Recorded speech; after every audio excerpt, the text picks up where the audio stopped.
Hey, what's going on, everybody? Welcome back to the channel. Guys, check this out. I am not working on my car today. I am working on a dryer. My dryer went poop on me and the heating element went out. So I tore it apart, figured out what's wrong with it, saw it, fixed it, and I'm gonna teach you guys how to fix it. Can you believe that? I'm not working on my old car today. So anyway, let me show you what I got and we can get started on this. So as you guys can see, it is a Samsung. I already got it tore apart because I'm gonna wait. That is a Samsung.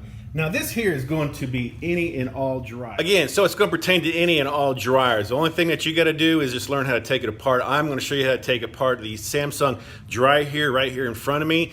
It should be all the same, you know, pretty much. You just got to get to the front. And the only thing about it, you got to start from the back panel to the top panel, and then take it off of the front. And then it's going to be front, top, and back on the reverse. But I'm gonna show you guys how to test your heating element, make sure it's bad before you're not ordering a bunch of parts. And then if it is the heating element, I'm gonna save you guys some money. So let's go out there and take a look at the heating element. So what I have here is the heating element. This is the heating element that came out of the dryer. It's still in its casing.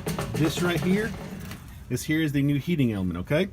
So one thing that I wanted to stress is that when you take this apart, please take the time to go ahead and clean all the lint out and the dust, because let me tell you, I was surprised. It's their 5 years. This thing was caked. I'm surprised this thing it didn't even catch on fire. So let me show you inside this thing here and let me show you what I'm talking about. So now I did clean some of this out already when I got it, because all this down here was just nothing but lint, and I saved some of it, but as you can see, I mean, it was covered. It was hair, everything. You know, I have kids and they do not take the time to clean the lint out, so every time it is me. Let me show you the dryer inside. Okay, so as you can see, look at all that dust. That is just unbelievable. That is unbelievable. Now let me see if I can't get this over here.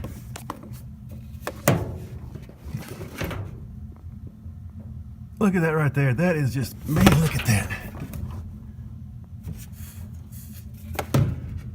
That is just amazing. All that dust right there. Right in there. So, laying on the ground like that, man, getting old, I tell you what. But guys, you really got to get that cleaned out.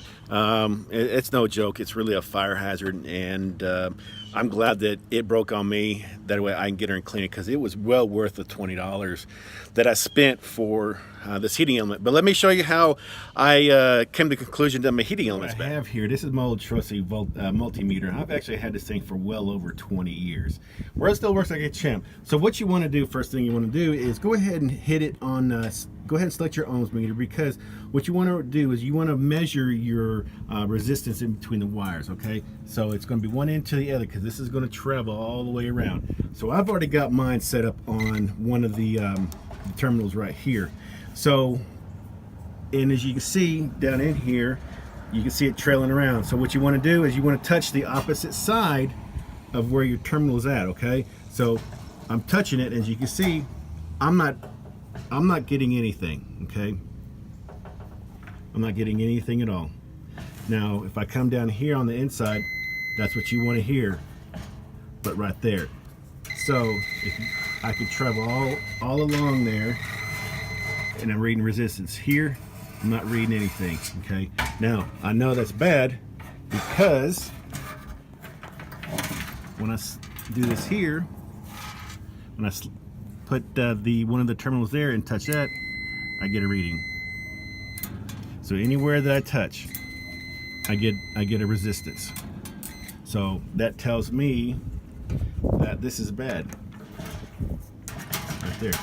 So somewhere along the lines of down here on the inside is broke. So I want to go ahead and take this apart, and I want to see if I actually see a break in it somewhere, and try to find where it's at. So what I just figured out, if you guys are struggling on taking these little terminals off, if you'll notice right down here where the tip of my screwdriver is at is a tab. It's bent down, and it's going to prevent that from pulling out.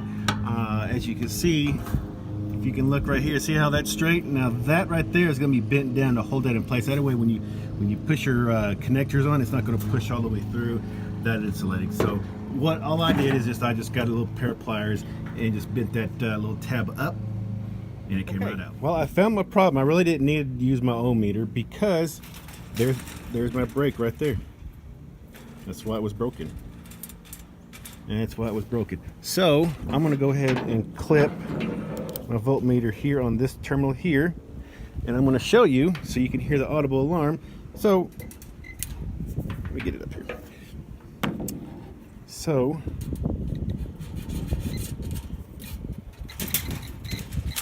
there we go. We're getting good connection all the way up to the brake. After the brake, nothing. Before the brake, after the brake. So there it is right there. Okay, now let me show you how to put this thing back together. Okay, so one thing you want to make sure that your coil is not touching any sides. That way it can short itself out and cause a big old fire. That is what you do not want.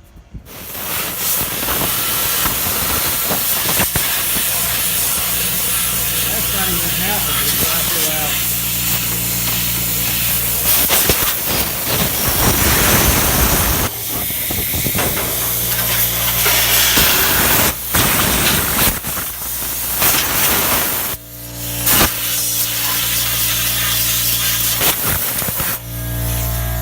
That's what pulled out right there, and I thought I got it off. And that's as big as my fist. That's as big as my hand. Also, I'd ask you guys to be really careful when you're handling that, because I tell you what, I laid myself flat out open. Whew. Rub some dirt on it and call it good. Okay, so now done fighting it. I got her in, got it nice and clean, got it secured. You're gonna have a bolt right down, a little nut right there, a little screw, excuse me, a little screw there and a screw there, and that will come out. So pretty easy, pretty simple. So the first thing that you want to do is you want to go ahead and put everything back in reverse.